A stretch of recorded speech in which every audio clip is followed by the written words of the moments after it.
Halo semuanya, di video ini kami bakal menjelaskan pengolahan data yang akan kami lakukan dengan dua metode, yakni klasterisasi dan klasifikasi. Dalam klasifikasi, metode apa yang kami gunakan? Kami menggunakan metode KNN. Nah, dalam proses awal, kita bakalan mengambil data yang bakalan kita olah.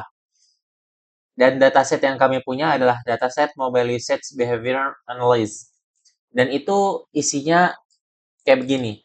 Isinya tuh dia penggunaan HP pada setiap orang yang dicatat lokasi tinggalnya, gendernya, dan umurnya. Nah, di sini apa sih yang bakal kita olah dari data ini? Kita bakal mengolah model yang bisa memprediksi gender seseorang berdasarkan kebiasaan menggunakan HP-nya dan daerahnya.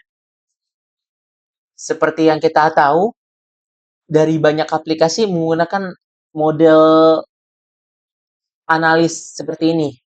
Kayak contohnya TikTok, untuk mengetahui gender, dia menggunakan model yang menganalisis penggunaan HP-nya.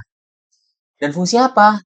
TikTok menggunakan itu untuk menyajikan konten yang lebih relevan untuk orang tersebut, untuk wanita ataupun pria.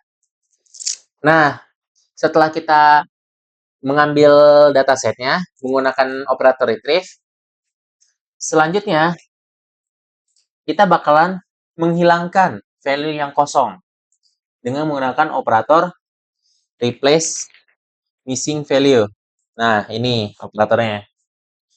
Kita tinggal seret ke sini dan kita sambunginnya langsung. Nah, sudah nih, sudah dihilangkan. Selanjutnya apa? Pasti ada dong data-data yang bakalan melebihi yang seharusnya kayak dari 10, 12, 14, tiba-tiba 30. Nah, yang kayak gitu-gitu perlu dinormalisasikan untuk meluruskan datanya biar nggak tiba-tiba langsung naik gitu. Nah, kita gunain apa sih kalau misalnya kayak gitu? Kita pakai normalize. Normalize untuk menormalisasi data. Nah, tinggal kita sambung eksa ke eksa. Dan setelah itu, kita membutuhkan yang namanya set role. Apa sih fungsinya set role?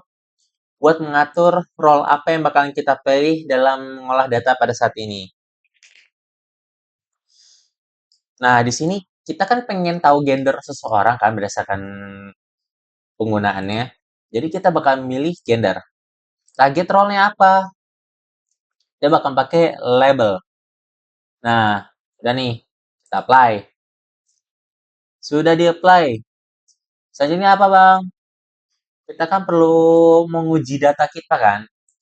Nah, kita tinggal pakai split. Itu untuk membagi data kita. Biar data kita tuh bisa diuji secara random. Nah, kita menggunakan persentase 70-30. Nah, setelah ini, apa sih yang kita butuhin? Kita butuh setro lagi untuk memastikan biar nanti nggak error di KNN-nya. Nah, di sini kita taruh sini, tarik. Nah, setelah itu kita cari KNN, KNN. Nah, ketemu, kita taruh sini, kita tarik sini. Oh ya, ini kenapa coba bisa kayak begini? Kenapa merah? Karena di partitionnya itu belum di set. Nah, cara ngesetnya gimana sih? Kita nggak pakai 30 banding 40 gitu nggak. Tapi kita pakai angka desimal, bukan pakai persenan. Jadi 0,7 kayak gitu. Bukan pakai 70%, nggak, kita pakai angka desimal aja. 0,3. Nah, kayak gitu. Udah nih, tuh kan? Nggak merah lagi kan? Karena datanya udah ngalir.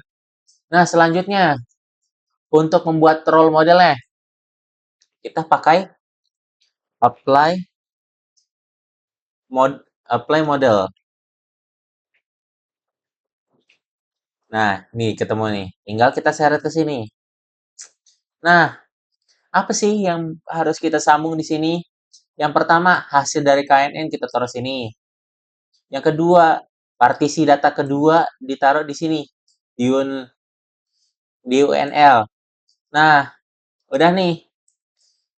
Nah, udah jadi kan role model kayak begini. Habis itu, apa yang perlu kita lakuin? Bisa aja sih langsung dijalanin. Cuman, kita pengen tahu nih, akurasi dari data dan role model ini seperti apa. Kita butuh yang namanya performance buat ngetes. Nah, karena ini klasifikasi menggunakan KNN, jadi kita pilih performance-nya yang classification. Nah, kita tariklah. Kita tinggal langsung sambungin lab. Nah, ini kan hasilnya keluar 2 nih. Nah, apa ayo yang bakal kita lakuin?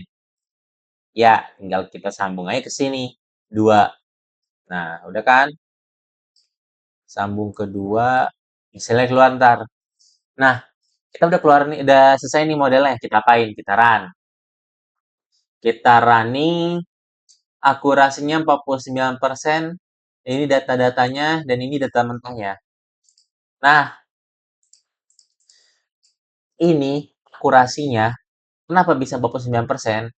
Karena kita di KNN ini kita menggunakannya itu jaraknya 5. Kita bakalan coba menggunakan jarak 4 dan 3, jarak 5, 7, dan 3. Kita coba ketiga, berapa persen jadinya? Kita running. Oh, naik dia. Jadi 50,67. Sekarang kita coba 7. Oh, turun dia, turun banget malahan. Jadi, kita bakalan pilih yang paling mendekati, yang paling besar persenannya, yang paling akurat. Jadi, kita bakal pilih part 3. Setelah kita running, nah keluar nih hasilnya 50,6. Dan ini data-datanya. Nah, itu untuk klasifikasi. Selanjutnya, kita bakal clustering. Nah, clustering kan. Nah, apa sih yang perlu dipertahankan di data model ini? Kita cuma perlu pertahanin 3 ini. Sisanya sebelah sini, itu bisa langsung dihapus saja. Ini tinggal dihapus. Nah, ini udah di replace missing value sama normalize. Nah, berarti kita tinggal tambahin select attributes. Kenapa select attributes? Nggak kayak di klasifikasi yang kita butuh set role. Karena di sini kita pakai atribut buat clustering. Kalau misalnya set role, ya nggak bakalan ngaruh pada hasilnya. Jadi kita bakalan cari set attributes. Nah, kita taruh sini, kita tarik sini. Nah, parameter apa sih yang bakal kita gunain di select attributes? Kita bakalan pilih subset. Nah, di subset ini kita bakalan pilih selain gender, lokasi, dan user ID. Kita bakalan pilih age. Nah, ini cara nambahinnya. Perhatiin, tinggal dibikin ke kanan. Nah, ini semua yang bakalan kita butuhin. Nah, yang nggak bakalan kita ambil itu cuman user ID, karena user ID itu cuman dari 1 sampai 1000. Location itu hasilnya bukan angka. Kalau misalnya kita pengen kayak juga bisa sih. Cuman kita butuh pakai numeric to numberization ya. Nah, sama ini juga sama aja. Nah, selanjutnya apa? Kita tinggal apply. Setelah di apply, kita cari modul clusteringnya. Kan kita clustering pakai K-means, tinggal kita cari K-means. Nah, ketemu. Tinggal kita seret ke sini, kita sambungin. Nah, seperti yang kalian lihat bisa bisa 5 K-nya. Nanti kita bakalan uji 3, 4, 5, 7. Nah, kita nanti bakalan ganti-ganti K-nya ini kemana yang paling kecil angkanya, yang bakalan paling akurat. Nah, selanjutnya Buat untuk buat modelnya kita perlu apply model. Oh iya, apply model harusnya tadi nggak dihapus, cuman ya nggak apa-apa, tinggal bikin lagi. Apply model. Apply model kita taruh sini dua-duanya. Clustering, clustering. Nah, kita juga butuh kan namanya buat performance-nya. Kira-kira presentasinya bakalan berapa. Tapi kita nggak pakai presentasi di sini. Nah, kita tetap cari performance, tapi bakalan beda. Bukan performance yang ini, tapi bakalan ganti ke performance segmentation. Yang di bagian segmentation, kita bakal pilih cluster distance. Jarak yang paling pengujian jarak dari datasetnya, dari clusteringnya. Setelah itu apa? Kita tinggal sambungin aja. Ini, tiga ini.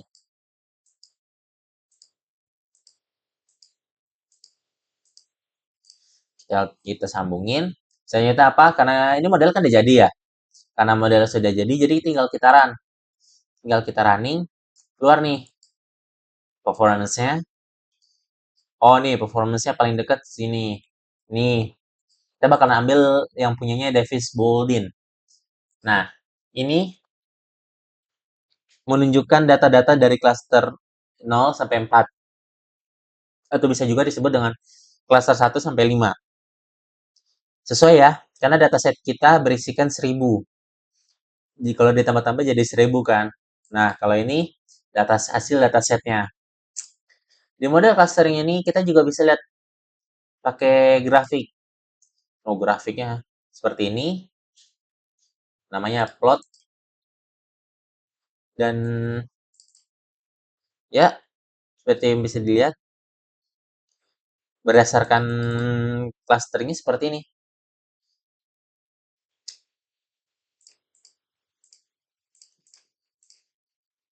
Dan ini sisinya.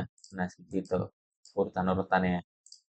Nah, selanjutnya kita bakalan coba-coba lagi ke angka 3. Tadi kan hasilnya 1,9 kan. Kita running. Kita dapat angka berapa di sini? Oh, kita bakalan dapat angka 2,3.